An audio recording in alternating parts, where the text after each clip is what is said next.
Hello and welcome back to the Moonlight Graham Show, where we celebrate the role players, the underdogs, and you know it, the great stories in sports. In today's episode, we are telling one of the great stories in sports that have hit my life here in recent months. So I go to work a couple of months ago. It was actually the same weekend as, I believe, the U.S. Open. The U.S. Open golf tournament was being played. So as you know what happens when there's a major golf tournament being played, and this weekend it's the British Open. I still call it the British here in the United States. But every golf weekend, everybody gets fired up. The casual golfer gets fired up and all of a sudden wants to go out and play golf. Well, that's what happened around like my sales team. You know, internally at the office, everybody was fired up about the U.S. Open a couple of months ago. So everybody was out playing golf on that Friday, that Saturday, that Sunday.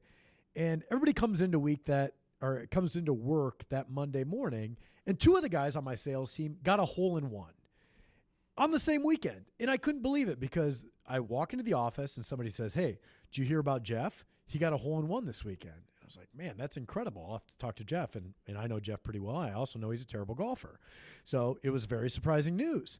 Then an hour later, Jack on my sales team comes in and he says, "Hey, did you hear about the hole-in-one this weekend?" And I said, "Yeah, I can't believe Jeff got a hole-in-one. He's a terrible golfer." And he said, "No, I got a hole-in-one as well."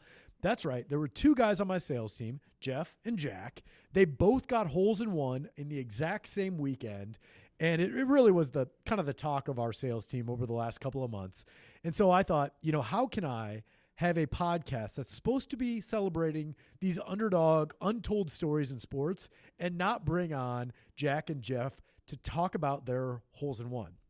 And you know, this is what I like to do on the pod, because I'm a big believer that, you know, your athletic career does not end at 18 years old. It does not end at 22 years old. No, you're once an athlete, always an athlete. And golf is one of those sports where you can play really for the rest of your life. So it's kind of like a cheater's way to say they're still an athlete, but you can accomplish something like a hole-in-one, which even the greatest golfers in the world, it's still reason to celebrate for them. And so to have, you know, pretty mediocre golfers like me and the rest of my sales team get two hole-in-ones in the exact same weekend, I thought, wow, this is something we need to capture. So the Moonlighters for today: Jeff Craig, Jack Finstead, owners of a hole-in-one. We're going to start with Jeff. So Jeff is sitting to my right, longtime listener, longtime supporter of the podcast. Jeff Craig, was this your first hole-in-one? It was my first hole-in-one, yes. And just to start things, I am a Moonlighter, as you know, that predates you and I being on the same sales team. Longtime listener, you can attest. You and I were on a work trip about a month ago. Austin Riley bobblehead night. That's right. Down in Atlanta, we got to go to a Braves game. I proudly wore my Moonlight Graham t-shirt to that baseball game, and we had a great time. And as a longtime listener, as a Moonlighter, I know you've had professional athletes and some college athletes that I look up to and saw famous games as a kid and whatnot. On behalf of Jack, myself, we just wanted to congratulate you on finally getting some real athletes on this show. So we're excited to be here. And yes, it was my first hole-in-one, and Tim, I'll do you one better. I can't tell you what would have been second place as far as closest. You know, every golfer that's good seems to have these stories of, oh, it was, you know, rolled right past the pen. I can tell you I have never even come within shouting distance of a hole-in-one until this fateful day. So let's set the stage, and we're going to get, well, maybe before we get to your story, I do want to introduce Jack. Jack's sitting over here silent, good-looking guy. Jack, have you ever listened to the pod before? I have a few times, yeah. I believe I listened to Carter Baumler, is that right? That's right. Interview him? Moonlighter. Listen to that one. I am relatively new to the Moonlight podcast, so I'm definitely going to have But to you're in the fold now. You are a Moonlighter. Absolutely. Was this your first hole-in-one as well? This was my first hole-in-one, and I can confidently say that this will probably be my last hole-in-one, but I guess you never know. You got a lot of golf left in you, Jack. I do. All right, so back to Jeff. Let's set the stage for your hole-in-one. So was it on Friday or Saturday of that weekend? So mine was on Sunday. Excuse me. Yeah, Sunday. Yeah, mine was on Sunday. I think with the benefit of hindsight, showing up to work on Monday, Jack beat me by about 24 hours because his was on Saturday. But mine was a Sunday morning round. We were at Des Moines Golf and Country Club, which is here in town, about 5 minutes from our office here. And I was playing with three guys that, as I go through the story, had the foresight to, as we kind of got through it, get a little video, get some pictures of us, because to jump to the end, and I'll come back to it. But where Jack, I feel, has me beat is he got to see his go in from the tee box. Shortly after he swung, he saw it up in the air, saw it land, saw it go in. I only saw about the first 75% of that. We were playing a par 3 that, given the time of the day, had some shadows to it. So I did not. My one regret is I didn't get to do the full celebration on the tee box because we had to do the full. We didn't know it was in until we walked up and were, standing over the hole 6 inches from it. You're playing on Sunday morning at a country club. Is this like a standing tee time with the same 4 every week? It isn't. And in fact, it was a little bit last minute. Right, so I was supposed to be on a work trip, I believe, that would have left on Sunday. You were supposed to be at Mass, right? On Sunday morning, sure, Jeff. Yes, that too. Thank you for the cover there. But ultimately, I think maybe on 24 hours notice, I think Saturday I got a text, hey, there's an open spot at this time. Do you want to play? And got the clearance, so I was out there. But in hindsight, there were a lot of things that could have happened that I wouldn't have even been on the tee sheet and teed it up in the first place. Had you ever seen a hole-in-one before?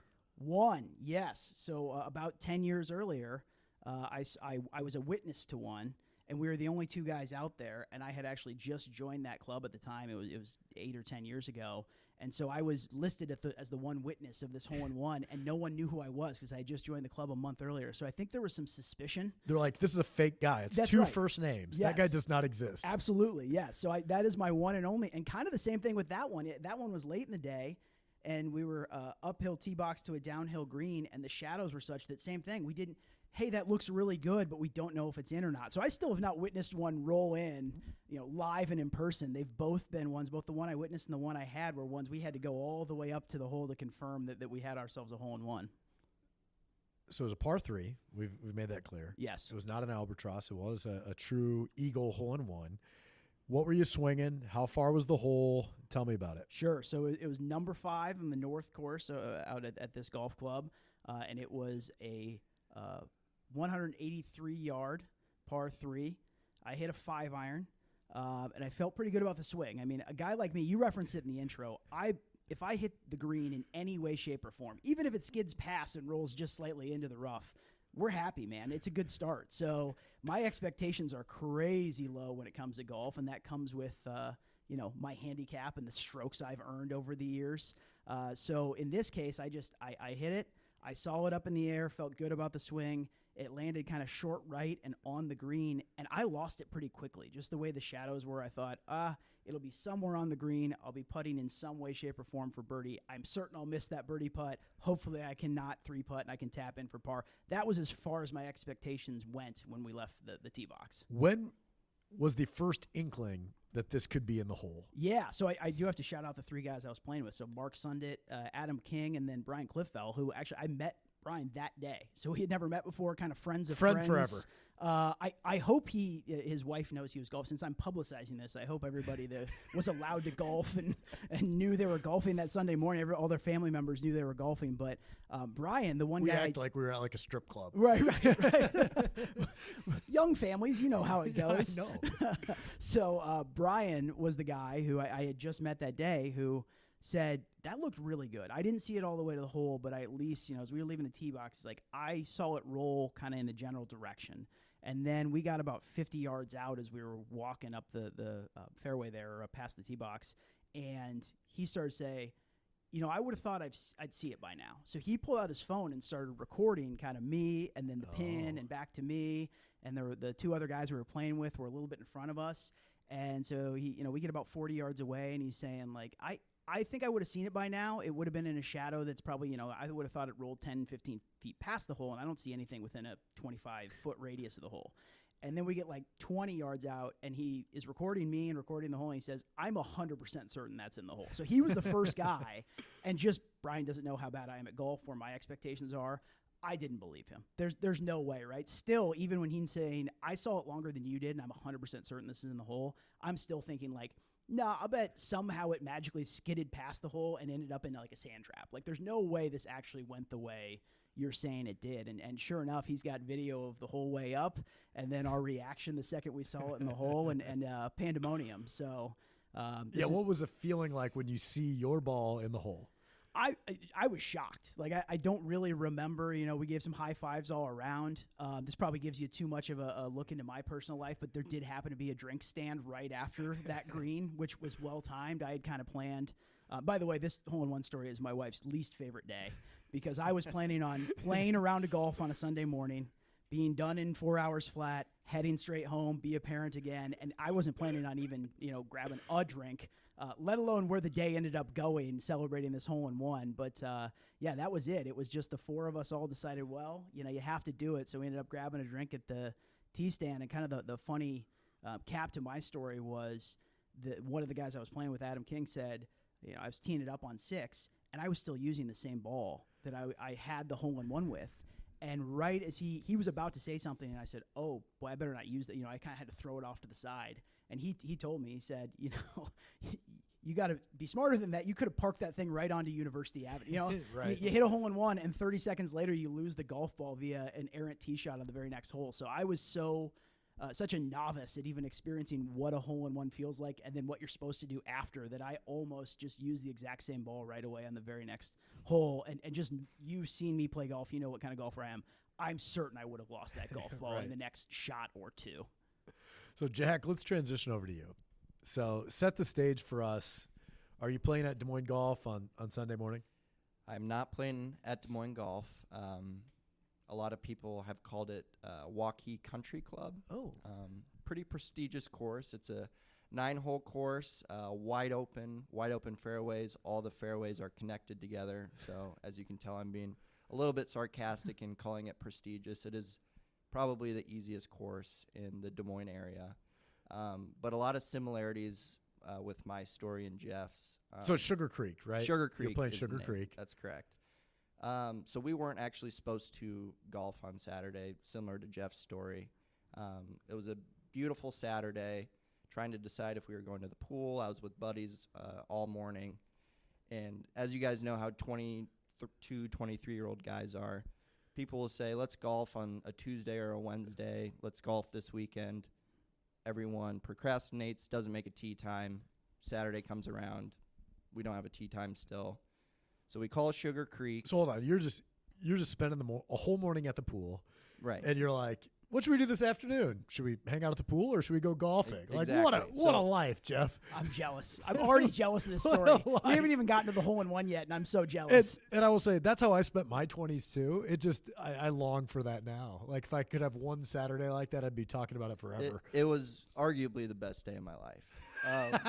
So we're sitting at the pool, beautiful day. The pool starts to get packed with other people from the same apartment. Someone's like, we should probably try to find a tee time. So someone picked up the phone, called Sugar Creek.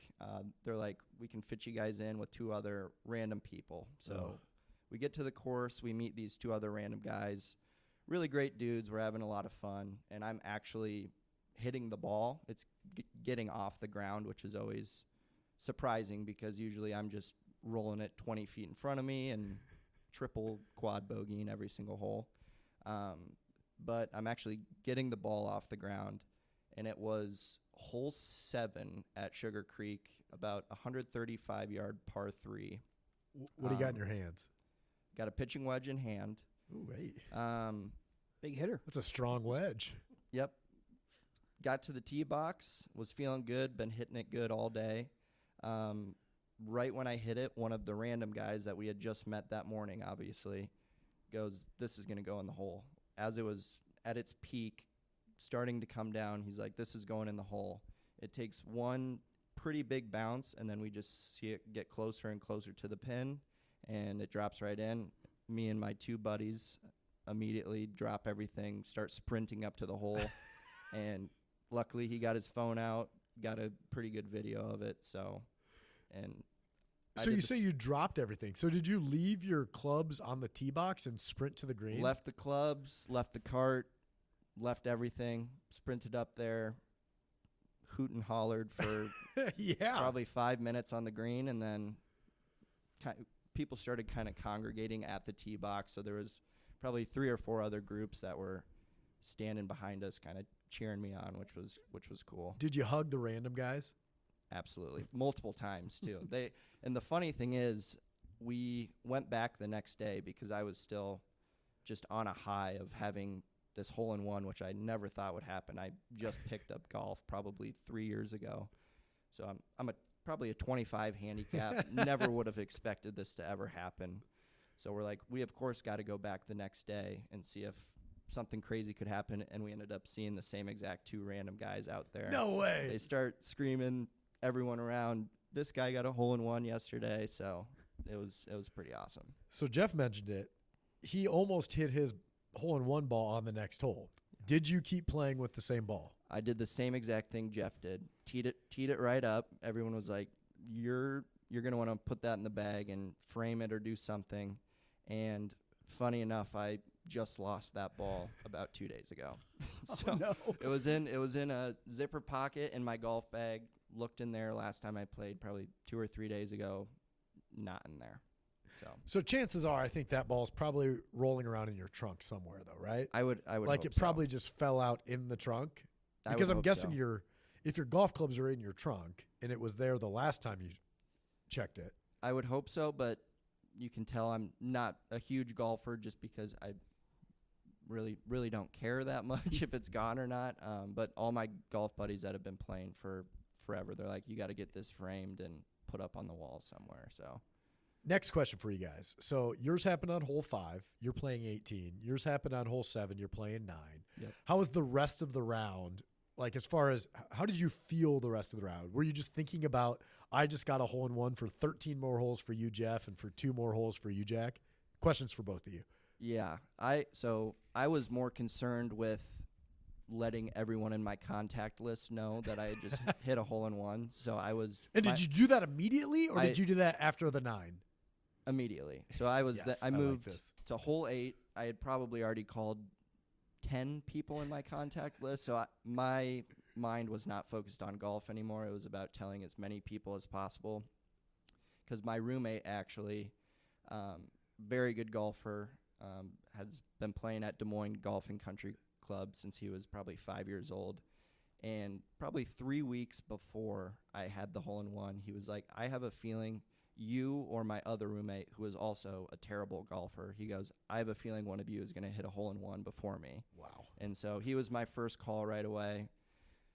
Called my girlfriend as well. She was not that impressed. She didn't really, I was gonna say. didn't really understand what was going on. And kind of similar to Jeff's story, I had a whole afternoon planned with her afterwards.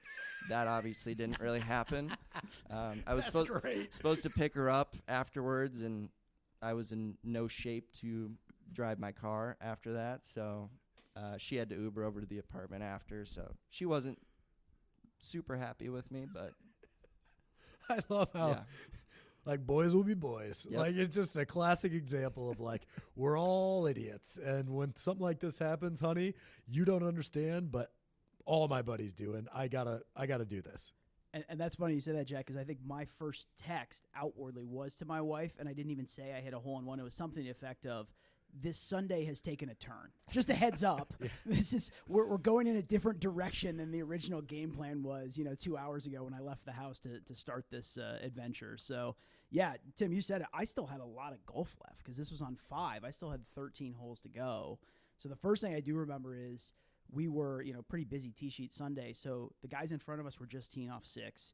The guys behind us were already at the tee box that we had just hit off of for the hole-in-one hole, the par 3. Both heard us hooting and hollering.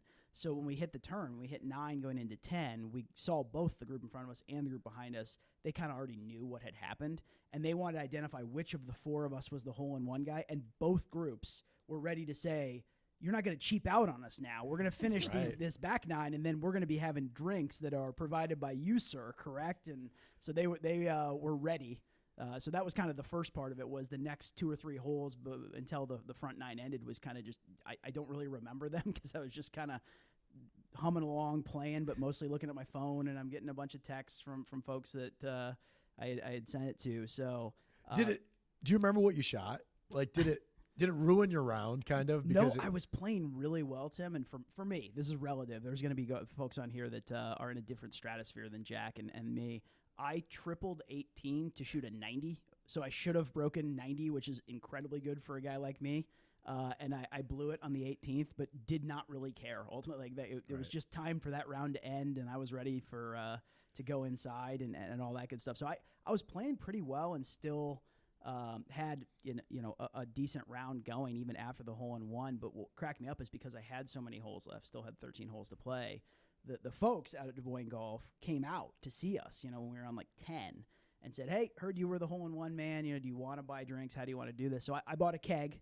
And they set it up. They set it up in the clubhouse. I had warned my wife for years. Listen, it'll never happen. But if I ever hit a hole-in-one, money's going to be no object. I'm going to be ready to buy drinks, right? I'm not going to cheap out. So to their credit, they already had it set up while I was still playing. So I got a text to bring in one more work guy from our team, from our buddy Nick Blythe, who happened to be out there not golfing but just in the clubhouse with his kid. And him and his son walked by a sign that is already set up. I'm on the 13th hole, so I still have lots of golf left even at that point. And there's a keg with a sign next to it that says, "Provided by Hole-in-One. Congratulations, Jeff Craig." Wow. And Nick, who's also golfed with me many times, his reaction was he sent me a text that basically said, "Are there 2 Jeff Craigs at this club?"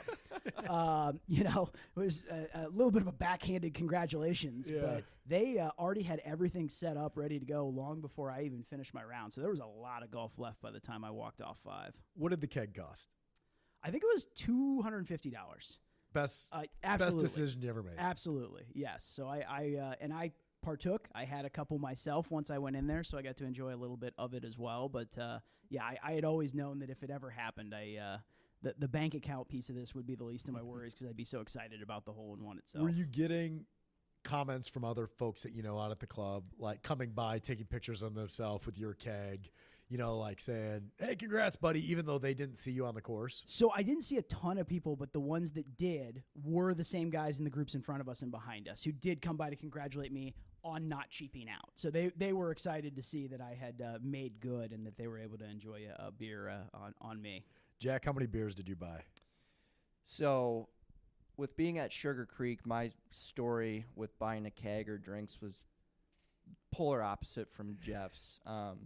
So once we finished our 9 holes, I found the first employee at Sugar that I could find, and it was probably a 16, 17-year-old kid in high school. I go, "Hey, just hit a hole-in-one. Can I get a keg here?" I didn't even know if they sold alcohol. You asked for a keg? I was like, "Can I get a keg?" Because the groups in front of me were like, "That's standard protocol. That's what you got to do." I had no idea. Standard protocol. Is that standard? I love these golf guys who are ready. Ready to remind They're you. showing up at the course just in case somebody gets a hole-in-one. They were because they want to chomping drink at for the free bit, that day. ready to drink. So I asked this 16, 17-year-old kid, I'm like, "Do you guys have kegs here? I just hit a hole-in-one." I was still adrenaline pumping through my veins, butterflies in my stomach, and he's like, "I don't really know. I don't golf much." And he just turned around and But you work walked here, away. right? And so I was like, "Okay, that sounds good." So we actually we had bought just a couple drinks at the bar. They didn't have kegs there, but then we ended up going to a few bars after that and turned into a pretty long night. How many drinks do you think you had that day? You didn't have to work the next day. Yours happened on Saturday. You could be honest here. I'll set the over-under probably at 16 and a half. All right, that's not as bad as I thought. Well, I guess, was that 16 and a half after the round of golf or including the pool including pool golf before. All right, So, I mean, that's a pretty responsible day for an a entire 23-year-old day. guy. Yeah. I kept it pretty responsible. Like I said, the girlfriend Andrea did show up later, so I had to keep it in control a little bit. I was going to ask if, like, how long you were in the doghouse for what, many are calling the greatest day of your life. Right. About probably 48 hours. Okay. Okay. Yeah. It was a long night, and again, arguably the best day of my life, so I tried to live it up and was out of the doghouse in about 48 hours. Jeff, any doghouse for you? No, and I should probably make that clear in case my wife Maddie. listens. I did in the running her. for Wife of the Year once again. There you go. Absolutely. Yeah. 7-time award winner at this point. So, yeah, they did. She actually brought our 2 young kiddos out, and since this was such an early round, by the time we wrapped up, it was about noon, so it was lunchtime.